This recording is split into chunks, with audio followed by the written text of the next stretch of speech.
A very good morning all of you. Bansur PG college की online class में आपका स्वागत है। आज हम BA part second English literature के paper second prose and fiction में से अंडर द बैनियान ट्री नामक स्टोरी और उसके ऑथर आर के नारायण के बारे में डिटेल से डिस्कस करेंगे।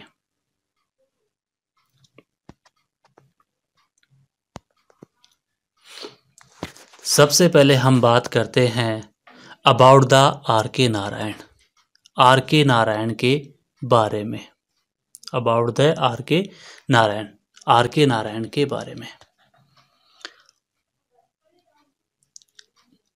तो हम ये जानने की कोशिश कर रहे हैं कि आर के नारायण है, इनका पूरा नाम क्या था। इस स्टोरी के जो ऑथर हैं आर के नारायण, इनका पूरा नाम क्या था। इनका पूरा नाम था, इनका फुल नेम था रासीपुरम कृष्णस्वामी अय्यर नारायण स्वामी। इनका पूरा नाम क्या था? रासीपुरम कृष्णस्वामी अय्यर नारायण स्वामी। ये आर के नारायण का पूरा नाम था। Was an Indian writer known for his work set in the fictional South Indian town of Malgudi. जो अपने कार्यों के लिए काल्पनिक दक्षिण भारतीय टाउन मालगुडी के लिए जाने जाते हैं। इन्होंने अपने कार्यों के लिए एक फिक्शनल टाउन चूज किया है, एक काल्पनिक टाउन चुना है, और वो है साउथ इंडिया में। कहाँ पे है? साउथ इंडिया में। और उस टाउन का नाम है मालगुडी। क्या नाम है? मालगुडी। फिक्शनल का मतलब होता है काल्पनिक।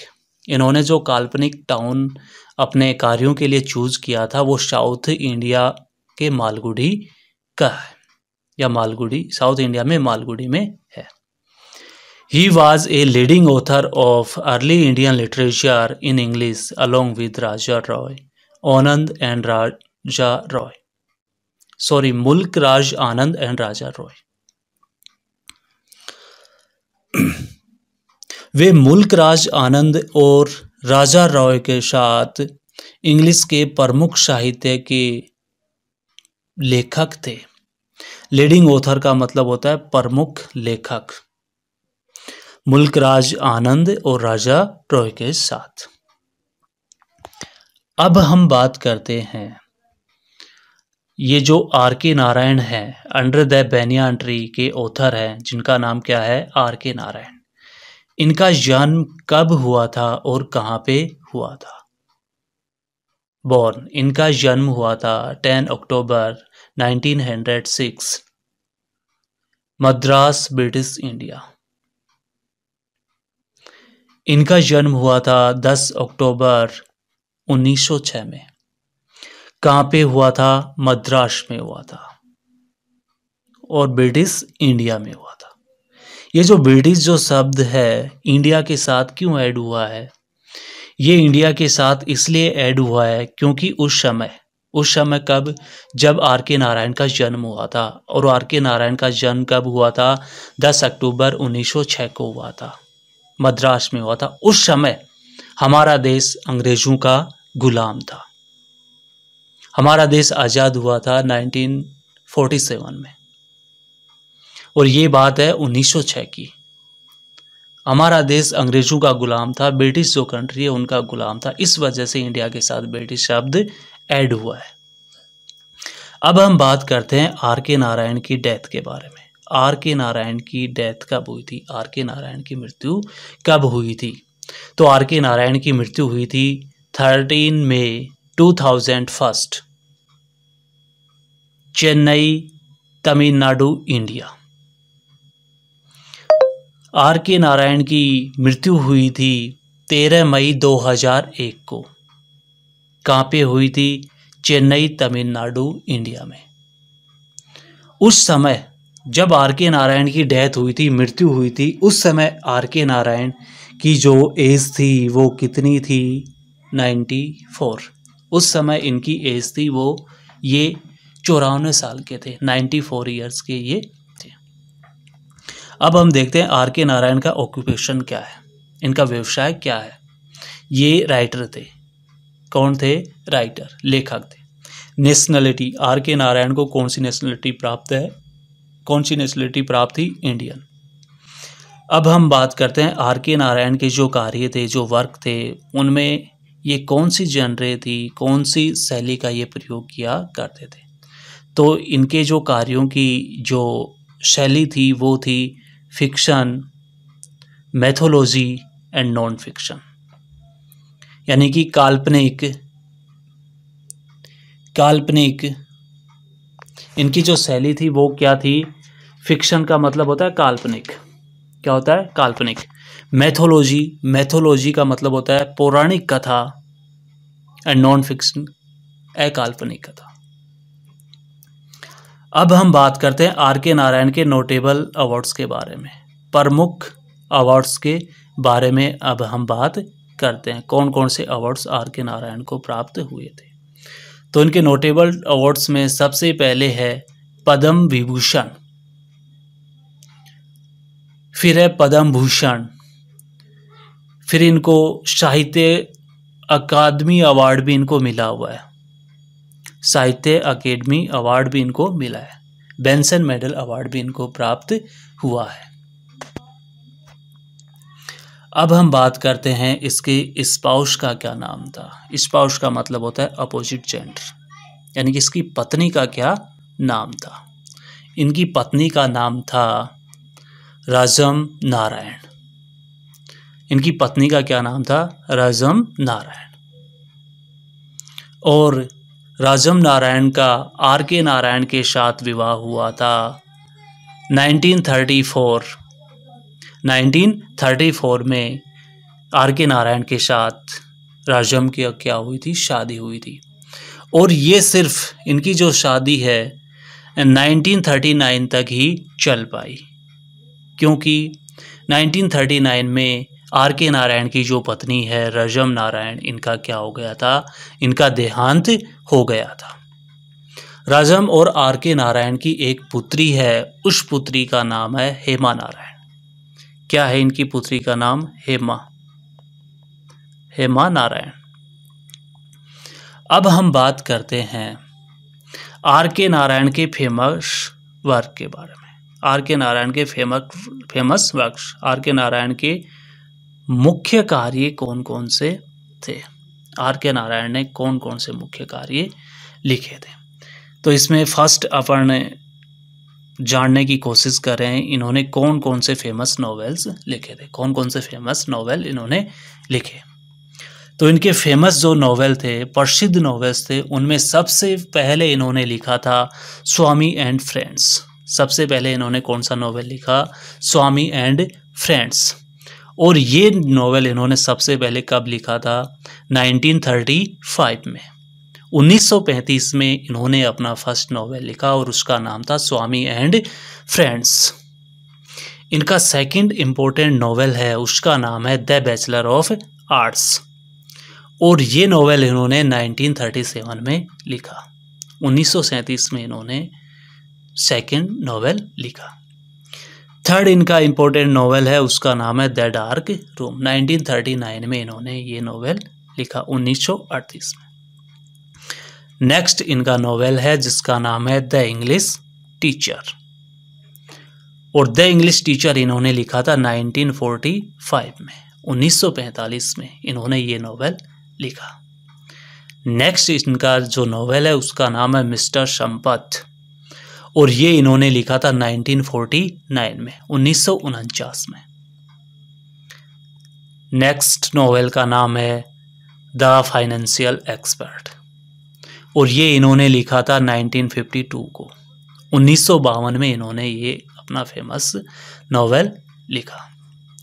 नेक्स्ट नॉवेल है उसका नाम है द वेंडर ऑफ स्वीट्स। ये लिखा था इन्होंने 1967 में। नेक्स्ट जो इनका नॉवेल है उसका नाम है टॉकटिव मैन, और टॉकटिव मैन इन्होंने लिखा था 1986 में। इनका आर के नारायण का, यानी कि आर के नारायण ने जितने भी नॉवेल्स लिखे थे उनमें सबसे फेमस नॉवेल जो इन्होंने लिखा था उसका नाम था द गाइड। क्या नाम था उस फेमस नॉवेल का? The guide. और ये द गाइड इन्होंने लिखा था 1958 को। 1958 में इन्होंने अपना सबसे फेमस नॉवेल द गाइड लिखा और इसी द गाइड के लिए इनको 1960 में साहित्य का नोबेल पुरस्कार प्राप्त हुआ। 1960 को 1960 में इनको, यानी कि आर के नारायण को द गाइड नोवेल के लिए साहित्य का नोबेल पुरस्कार प्राप्त हुआ। अब हम बात करते हैं आर के नारायण की फेमस शॉर्ट स्टोरीज के बारे में कि आर के नारायण ने कौन कौन सी शॉर्ट कहानियां लिखी थी, जिसमें सबसे फर्स्ट शॉर्ट स्टोरीज है a horse and two gods. सबसे फर्स्ट इनकी जो शॉर्ट स्टोरी है उसका क्या नाम है? A horse and two gods. Second इनकी स्टोरी है उसका नाम है एन एस्ट्रोलॉजर्स डे। इनकी जो थर्ड स्टोरी का नाम है वो है अंडर द बैनियान ट्री, जो इनकी सबसे फेमस स्टोरी है और अपने इस सिलेबस में है। अपन जिस स्टोरी के बारे में पढ़ रहे हैं उस स्टोरी का नाम है अंडर द बैनियान ट्री। ये आर के नारायण ने लिखी थी और कब लिखी थी? 1985 में। 1985 में 1985 में इन्होंने आर के नारायण ने इस कहानी को, इस स्टोरी को क्या किया था? पब्लिश्ड किया था।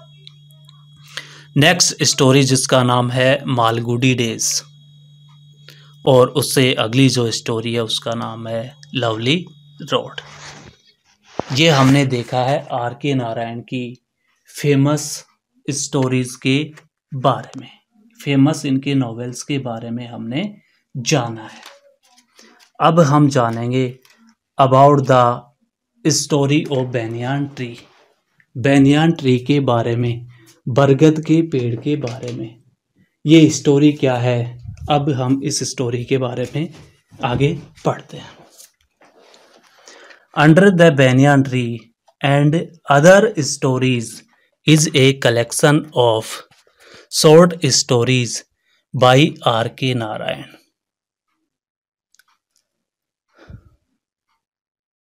Set in and around the fictitious town of Malgudi in South India। इसके बारे में देखते हैं अपन।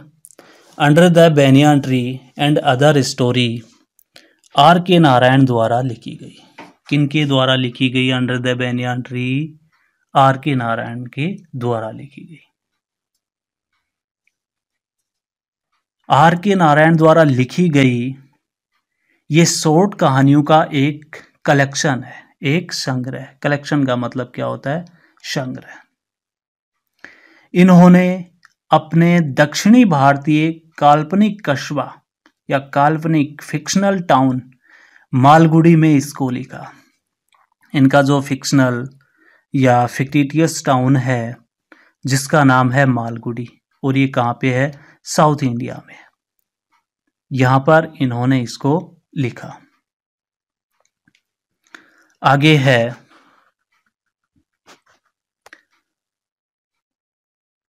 The stories range from the humorous to the serious and all are filled with नारायण's acute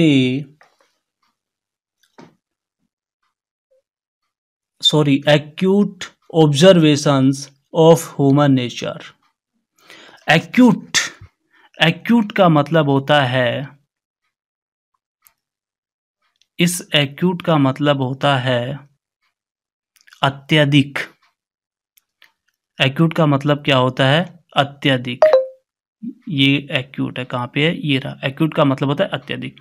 ऑब्जर्वेशन का मतलब होता है संरक्षक। क्या होता है, संरक्षक। रेंज, रेंज का मतलब होता है विस्तार।